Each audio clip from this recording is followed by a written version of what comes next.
The issue, 60% of all the hospital-acquired bloodstream infections originate from some form of vascular access.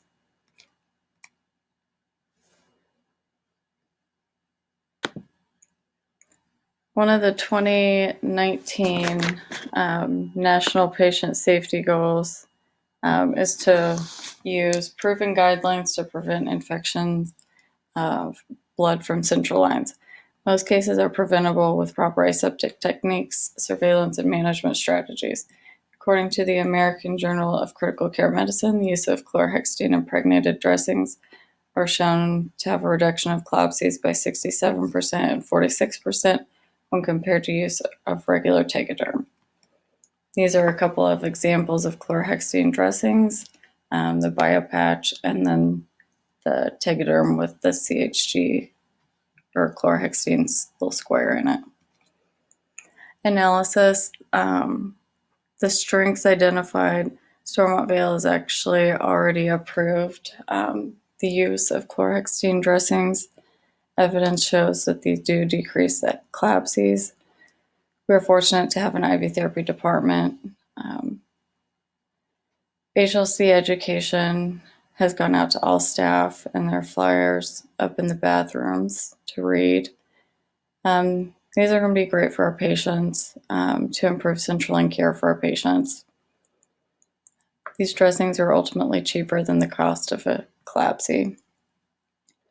Weaknesses, we're going to have to be more aware of allergies, always asking and looking for chlorhexidine because there are patients that are allergic to it. Training, who's doing the changes, floor staff, or just IV therapy. The policy needs updated regarding the changes. There's inconsistent communication from different departments on the different types of lines we're going to use them on.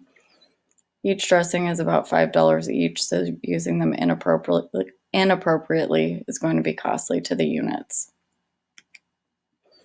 The social impact, if the patient does acquire a CLABSI, the services they may need, social work will get involved with these patients and help them get what they'll need, but they could potentially need rehab, swing bed, home health, transportation to and from appointments for antibiotics, follow-up appointments. CLABSIs are associated with bad outcomes. 500 to 4,000 patients die annually. The average increased length of stay is at least 7 days. And then of all the healthcare associated infections, CLABSIs are the most costly.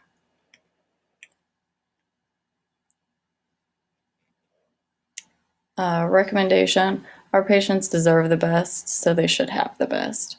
Just as the evidence shows, chlorhexidine dressing should be used on central lines to decrease the chances of them getting a CLABSI unless allergy to chlorhexidine is documented. I recommend using these at our facility for our patients.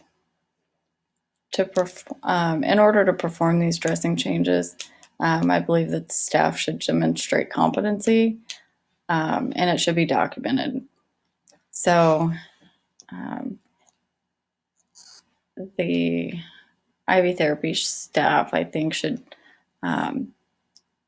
complete the competency for the floor staff or ICU staff, whoever, to be checked off before they perform the task independently.